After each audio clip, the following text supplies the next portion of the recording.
I want to find out what the 100 Club is, because Nick told me that Saul Hurley has got into the 100 Club twice, and that is an incredible achievement for an Aberavon player, but he won't tell me what the 100 Club is.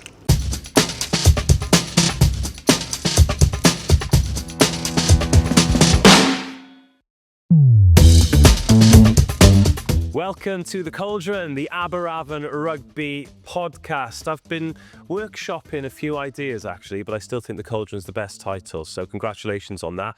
Today we are joined by a man who wears many hats. One of them is a wizard's hat, Chris Davies. Swank, hello. How you doing? You Dave? Really well, actually. Really happy to be here, as always. What do you want to talk about today? Should we talk about rugby? Yeah, let's get a bit of rugby done. I'm pretty sure you got a lot of questions, so let's go for it. Yeah, I'd just like to talk about, let's start with where you're at, because I'm looking at this Aberavon team at the moment. I'm seeing a team that scores a load of tries, leaks a couple too, keeps rugby fans on the edge of their seats, whatever team you're playing against. But it's a young team, it's an exciting team, there's a lot of local talent. You must feel like you're in a pretty good spot with the club at the moment. Yeah, the team is a young team. We've been through a fair few little bits of transitions over the years, and we're trying to play an exciting brand of rugby. We are trying to promote rugby in the best possible way to ensure that we get a good support base that want to come down to watch Aberavon and to excite the crowd. But most coaches will tell you it's not that easy to just all of a sudden here's a ball and go and play. And I think we've been guilty of that at some points in the season where we've probably played a little bit too much and haven't had the understanding or the leadership or the game management tools to kind of go, we need to probably play the game a little bit differently now. We've just had to put in that learning for them as well. And I think we're getting better every single game, but most games we're either winning or losing within 7 points. And I think that's the challenge really, is to kind of push on past that area where we're in at the moment. The league now, SRC, I really love the format, and I actually think it encourages some of the things that you were talking about there, particularly the 6 point bonus point win. 6 point bonus, that's definitely not how you say it, but you can get 6 points if you win a game. What do you make of that? And do you think that encourages teams to play like you want to play and score those tries? Yeah, absolutely. I think we've only achieved it once this season. We'd like to achieve obviously more, but yeah, absolutely. I think it encourages teams to probably think about the game a little bit differently. How can they score more tries? So yeah, I mean, how would you go about doing that? And again, you can break it down as much as you can as a coach, but it's not just as easy as going, we're just going to score loads of tries today, guys, and we're going to beat the other team by 16 points. So it's, I mean, as much as the appetite is to do that, it's far more challenging than it seems. In terms of your coaching then, because you've been the attack coach and the defence coach of this team, when you're shaping attacks these days, have you still got your defence coach's hat on when you're... Yeah, I believe I've coached defence probably for 5 years, and all I watched was attack. I just watched attack, and I kind of figured out. And by the way, I'm no mastermind by any stretch, but I kind of figured out what kind of defence breaks down a certain type of attack, and or what attacks don't like in defence and what attacks do like in defence. So just started flirting around with that and getting some ideas together, and just trying to formulate my philosophy in attack around my philosophy in defence, if you like. So it's been useful, definitely for me as an attack coach, but obviously attack is far more difficult than the defence side of stuff. Absolutely. Does that mean you got a pay rise when you became attack coach? No, we started we stopped scoring, in fact. The driving maul came back in and the penalty scrum. So now we're scoring good, we're scoring well, and we're creating opportunities, but yeah, we're not quite crossing the line as much as we want. Right, let's talk about this squad then, because it is so important to get it right and to get that balance right of the players that you need to play the brand of rugby that you want, but also to keep in with the ethos of the club. So how do you go about putting together this group of players who can represent the club in the way that you want it to be? Yeah, our head coach Jason High has worked tirelessly to kind of meet the criteria of the SRC, if you like. We've tried to get the average age down to 23, and I think we're there, maybe 23, 24. And Aberavon in the past or of late have been probably around the 30, 33 mark. So Jason's done an incredible work there to get that figure down to 23, and we're there. And then it's just trying to focus on, okay, where do we get those youngsters from? Now we need to focus on youngsters and develop youngsters. Where are we getting them from? And I think Jason, as a head coach, has just said they need to be local talent and they need to be from the Neath Talbot area. And we figured out that we wanted a percentage of about 50%. I think we were around 45%, 40% of the team. When there was the change from the Indigo Premiership to Super Rugby Cymru, and I'll admit that I was a little bit cynical as well. People were very quick to say, well, why will it be different? How will it be different? But I think that is something that you've highlighted there, is bringing that average age down, getting opportunities for young players. But you really need clubs to buy into that, don't you? Because it would be super easy for one or two clubs to say, oh, well, they're doing that. If we just carry on with the lads we've got, who've all played, 100, 150, 200 games, who are 28 to 35, and they could walk the league. And obviously winning it would be ideal. Being champions would be incredible. But it's not necessarily all about that, is it? And you seem to have really bought into the ethos. Yes, I think now we're starting to talk about the balance of developing youngsters for Wales to ideally play for the region and play for Wales. We're trying to create the next Welsh international, if you like, really. Then there's the balance of winning. Like, what's the cost of always focusing on winning? And the cost is, as you just alluded to there, we're going to keep the 32-year-old. We're going to pay him a little bit more. We're going to get more of those people who are more experienced and give us a better chance of winning. Now, I get that argument, but as you said, we're forced into a situation now. We want to lower the teams and get people better, develop them, be better coaches, and try and get those boys better, and in the end, hopefully get better results and performances, which would lead to those wins in the end. Well, you do want the next Welsh international. You have had 2 Wales under-20s internationals this year, though. Yes. We've had Sol Hurley, who's represented Wales in the 20s, and Scott Denelvo as well, who's been representing Wales in the 20s.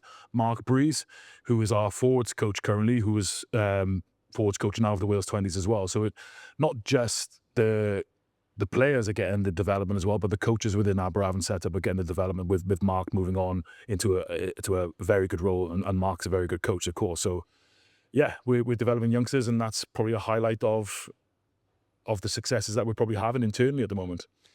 I've got an ambition. Can I tell you about it? You go, David. I know you're full of ambition. Oh, I am full of ambition. One of them is, you're not going to do it in front of the cameras here, but as I get closer and closer to Aberavon Rugby, I want to find out what the 100 Club is, because Nick told me that Sol Hurley has got into the 100 Club twice, and that is an incredible achievement for an Aberavon player, but he won't tell me what the 100 Club is. Then I guess we can't talk about the 100. Oh, come on. But either way, testament to what a talented and hardworking young player he is.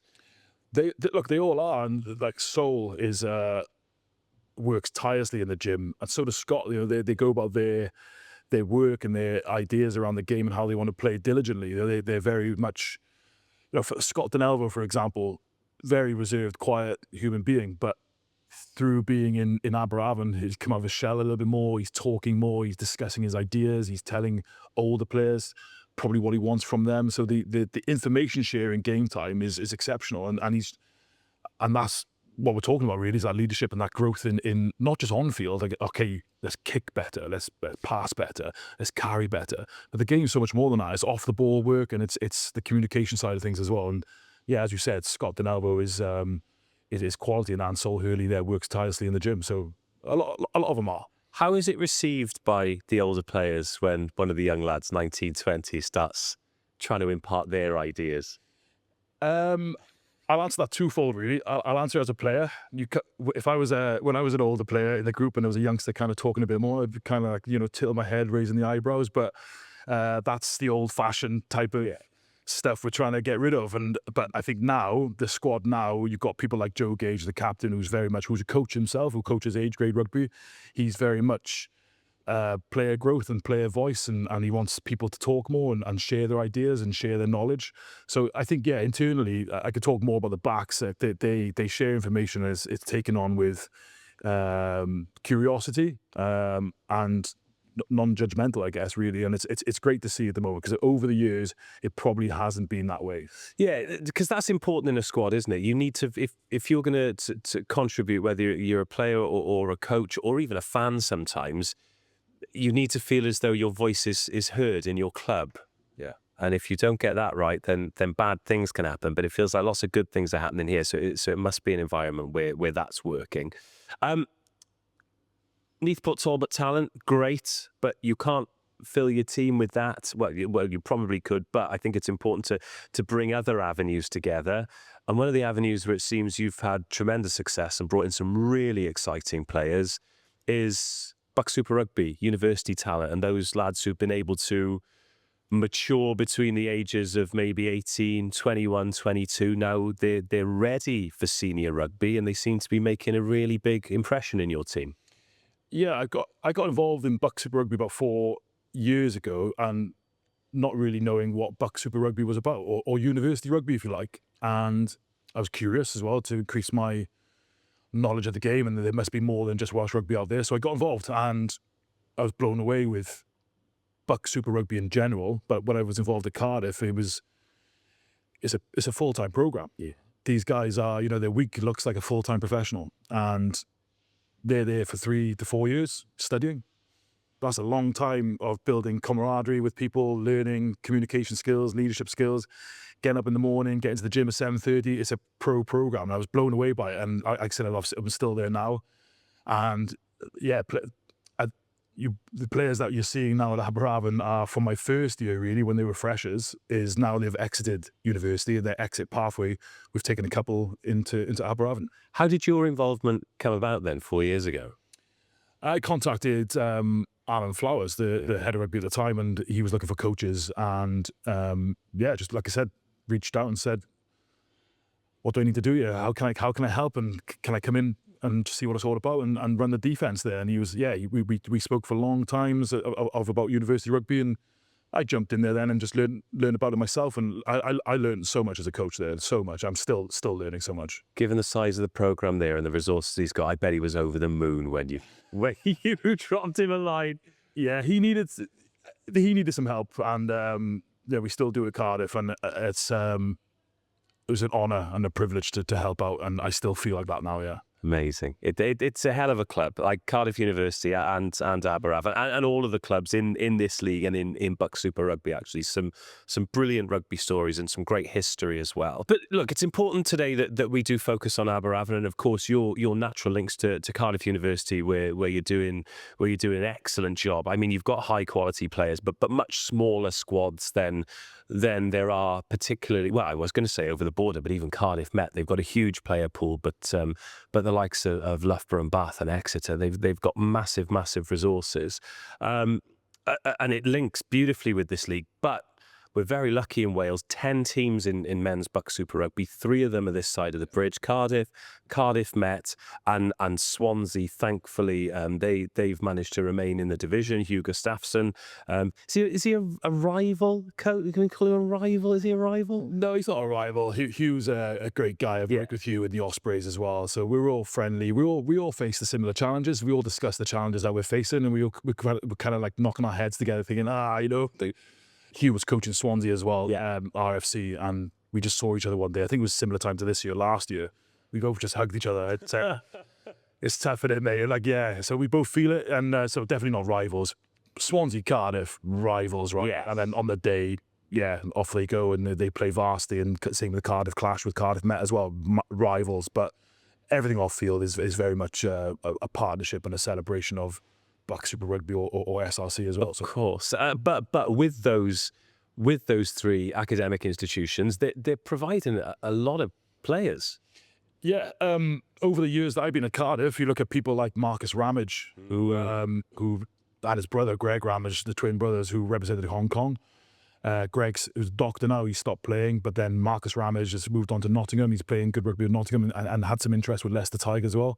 Ben Chapman, the hooker. Yes.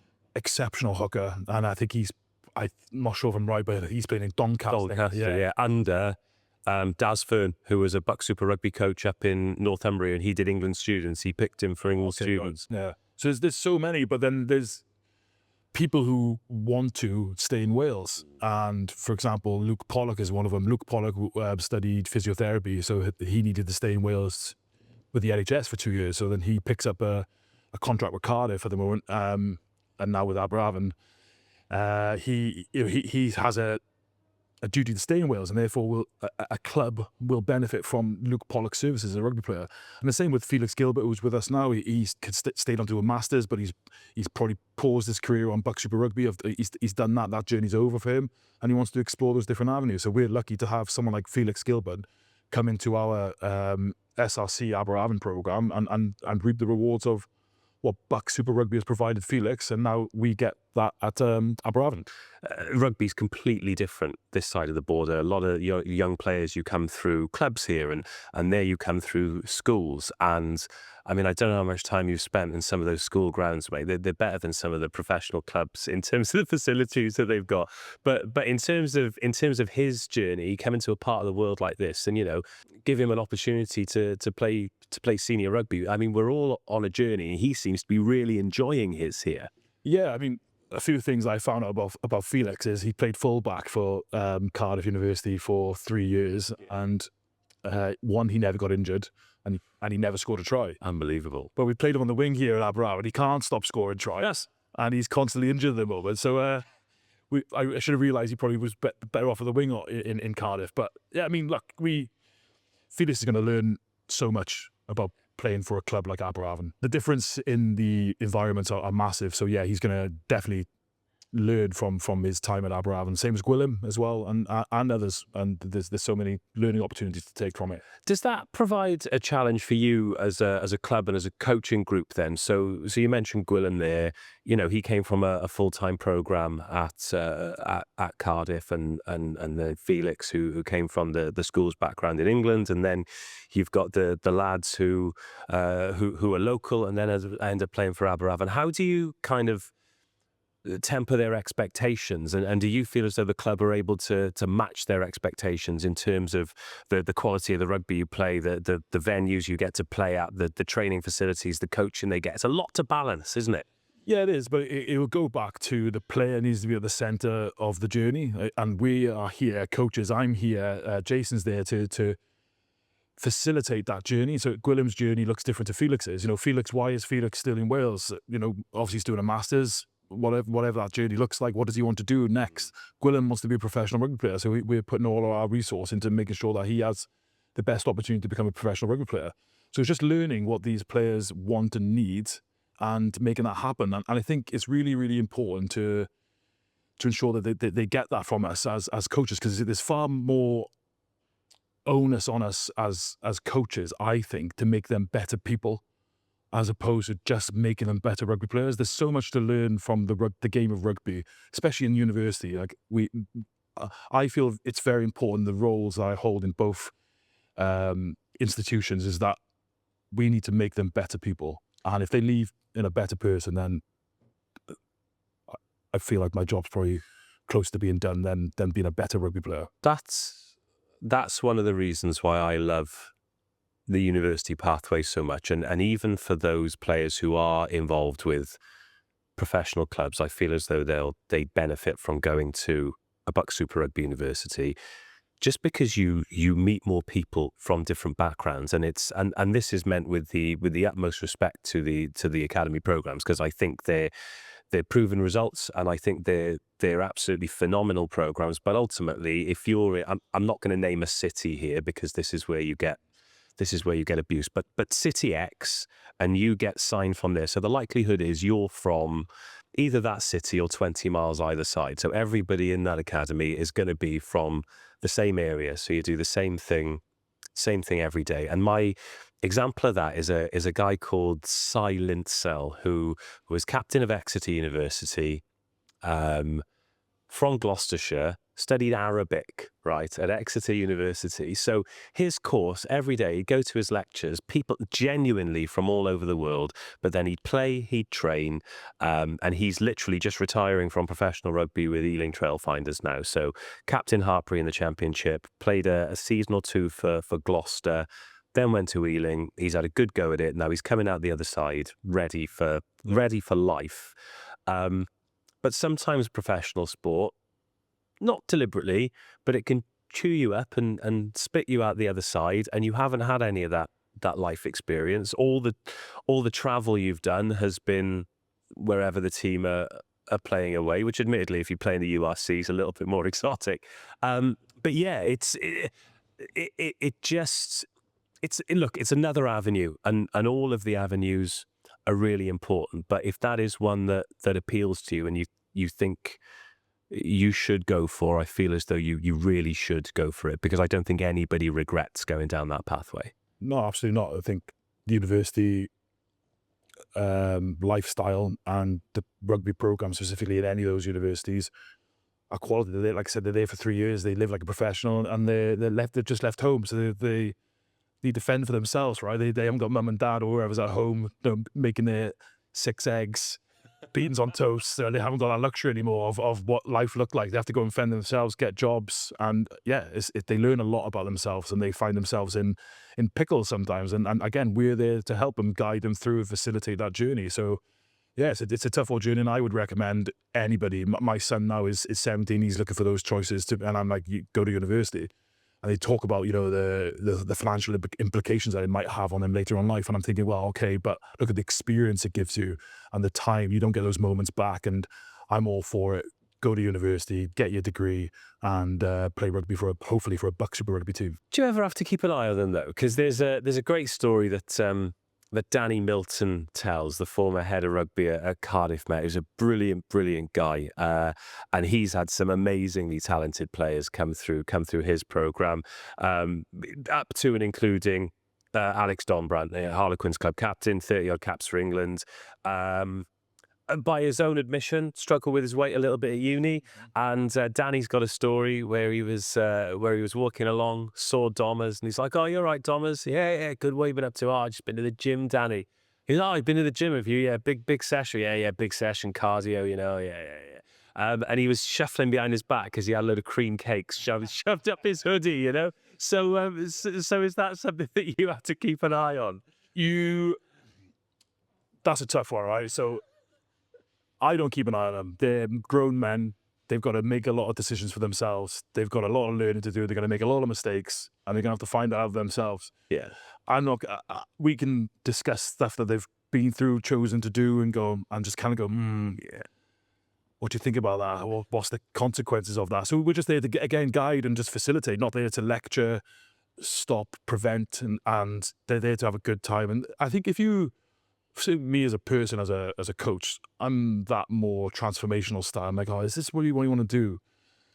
What do you think of this? How's that going to be? What's the consequences of that? And I think you kind of formulate more. If I start saying no drinking, there's a drinking ban. I'm thinking, and they're going to drink. They're going to go off to a pub that they're going to drink. Yeah. So I don't think there's no reason to enforce anything like that. And I think you probably lose respect quite easily doing things like that. So, but to answer your question, no, I kind of subtly just turn a blind eye to what's going on, really. And do you treat them differently in the programme at Aberavon compared to at Cardiff University? I try not to. I'm sure if you asked both sets of players, they might say yes. I don't know is the answer. I try not to be. I try to be as authentic as possible. I am a certain character, hence the nickname Swank. So I don't treat them differently, but it is different, if that makes sense. So they probably just they got different needs, the two groups. So it's just balancing that, really. And I find that challenging on its own, but I don't think I changed my personality and my philosophy in the two groups, no. And in terms of the rest of the club, do you think they treat the university students or the former university students different to the other players in the club? In Aberavon? Yeah. I think there's always the Aberavon team is becoming a Cardiff alumni old boys team at the moment. So there's a little bit of banter about it. The boys would chant you, like all that type of stuff. So it's fun, but like I said, I've never been involved in an Aberavon team where it hasn't been welcoming, light-hearted, fun banter and all that type of stuff. So yeah, Gwilym and Felix, Ed Dunford, Luke Pollock, Cam Lewis. There's a lot of players who have come to Aberavon and they're enjoying and flourishing within the environment. So no, I don't think they treat them differently. I think they love the fact that they've got different people coming into the club. 5 players you've mentioned there, good players. Yeah, very good players. Yeah. Now you're doing a good job somewhere. Right then, I could chat to you all day, but when we start these, you're like, "Oh, we'll do 10 minutes." It is never 10 minutes. The SRC and Aberavon right now. Just tell me about the direction and how pleased you are with where the club is at, both in terms of the guys you're sourcing locally, given the opportunities, the BUCS Super Rugby guys, the other guys you've got in, because something we've not talked about is how dynamic this Super Rugby Cymru League is, because you've mentioned some players want to be professional and might end up playing for Wales. You've got some players for which it's aspirational to play in Super Rugby Cymru, to play for a club like Aberavon is all they've ever dreamed of. And for some, it's perhaps, well, we'll mention Felix, we talked about him a lot. In years gone by, he perhaps wouldn't have heard of a club like Aberavon, even though it's kind of ingrained in the history of Welsh rugby. But he's come to Wales, he's realised it's a great club, and he's taken his opportunities. So we've got like three sides of a triangle there, but it could be, there are many, many more sides. I mean, how's your dodecahedron? What's that? 10 sides? There could be any number, but it's such a dynamic league with so many opportunities. Are you pleased with where Aberavon is right now, the direction you're going in, the players you've got, the fans you've got, and what you're working towards? Yeah. Direction-wise, we're supported, the rugby club's supported by a fantastic chairman in Aberavon John. There's obviously talks about redeveloping the ground there as well, so that's in discussions. Jason, our head coach, as I said, he's put together a fantastic young squad, an aspiring young squad as well, that are all hardworking as well. And the coaches that we've got there as well, again, are equally as hardworking and want to get people better.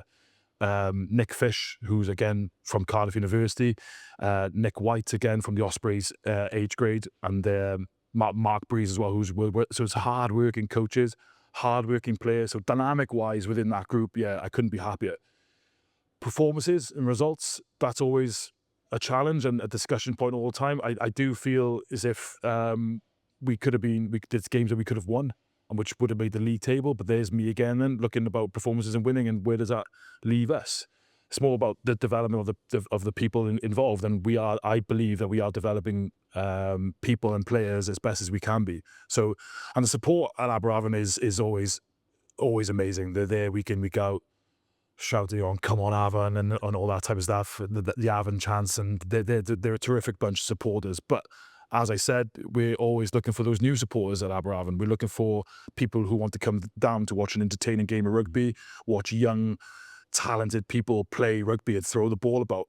That's the aspiration. We need to shout out about that a little bit more. We need to score more tries. We need to win more games, and we need to create that product, that entertainment product. And we're all striving to do that. And how about young rugby players then? The BUCS Super Rugby players, naturally, you've got an eye on the players that are coming from Cardiff University, but there are 9 other teams, 2 other teams that are this side of the Severn Bridge. If they felt as though Aberavon would be a good fit for them and Super Rugby Cymru would be a good fit for them, like, what do they have to do? Do they have to pick up the phone to get Swanky on the hotline, or what is this? Yeah, I mean, any player that's from a BUCS Super Rugby program, or any player who wants to come and play for Aberavon, yeah, needs to get in contact with them. Look at Conor Moyes, for example, the old Nottingham. Yes, he's an Ospreys player, but he's attached to Aberavon. He's currently injured at the moment. So Conor Moyes, who has caused riots for Nottingham against Cardiff University. Now I'm asking him to cause riots for Aberavon Rugby Club against obviously the other SRT team. So yeah, it comes in swings and roundabouts with players. So yeah, I mean, there are some talented players playing out there for like Exeter, Loughborough, Harbury, like Durham. There's too many to mention. Some talented individuals. Well, we're taking this away from Aberavon and Nottingham, but when you said Nottingham, I thought Nottingham Trent, I thought Llandovery, Scarlets, Wales, Ellis Mee. Come out of nowhere, torn it up in the SRC, played well in the URC. They've realised that his ceiling is super high, and they've capped him for Wales. And that is evidence that this league, that the university rugby provides opportunities and unearths gems. They are out there. Yeah, absolutely. As you mentioned, Dombrand, Roma Zeng, these guys are out there, and they're David Jenkins, yes, Christ Jacinza, they're building their product through the BUCS. Max Llewellyn. Yeah, they're all there. You know, well, unbelievably, Don Brandt, Luke Northmore, and Max Llewellyn played in the same team. Imagine a BUCS Super Rugby centre partnership of Max Llew at 12 and Luke Northmore at 13. That's it. Almost unfair. They still couldn't beat Hartbury in the final, though. But yeah, incredible stuff. And just from this year alone, I'm sure there'll be players who go on and play URC for the regions or Premiership rugby, and I really hope that you've got some lads here that get what they want from rugby, if that makes sense. Whether that is the Welsh cap or the full-time contract with a region, or just to play for a good team with good mates and good supporters, and whether it's a Thursday night in front of the S4C cameras or a beautiful Saturday in the sunshine. Absolutely. Just enjoy that 80 minutes. Yeah. Because if you don't enjoy it, it doesn't matter if you're playing for the Lions or playing for, I don't know, Aberavon Green Stars Thirds, if they exist. Yeah. If you don't enjoy it, what's the point? I totally agree. And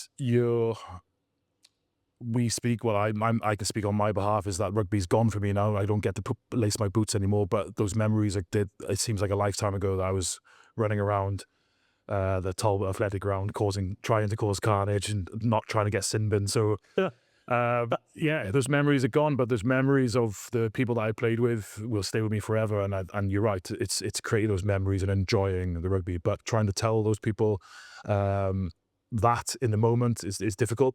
You kind of only remember now when we're sitting here speaking about it. So that's always a challenge. Yeah. Do you miss it? I miss it. Yeah, I miss it. I get asked that question quite a lot. Do you know what I miss? I miss coming in from the warm-up. I miss putting on the shirt. And then you see different sides of people. Their eyes start getting a bit like, we're going to go to war now. And I remember there's a couple of us, my captain, Ian Moore, we used to like mess around, but we were able to flip the switch. We were able to cross the white line and just turn into different people. I had the ability to do that. Not everyone does. Me and him would have a lot of fun in just... yeah, messing around a little bit, but when the time came, like you talk differently. Within the space of 2 minutes, you're having a laugh and joking about something, and then all of a sudden you're like, "Don't do that again." You're like, "Oh yeah, sorry mate." Yeah, he goes, "If you get sin bin, like that's me and you done." I'm like, "What are you on about?" All right, mate. Like I got it. Like so utter respect, utter leadership, understanding of what needs to be done, and those type of things. Probably gone off tangent a little bit, but what I'm trying to say is that it's the memories that we've built and the ability to really just flick the switch. That's what I miss, is that switching. Well, you're going to flip the switch there. I think they're going to flip the switch on the cameras and the microphones, because we've gone over time again. Another episode of the Cauldron done and dusted. Thanks, mate. Yeah, thank you, Dave. Thank you so much. Thank you.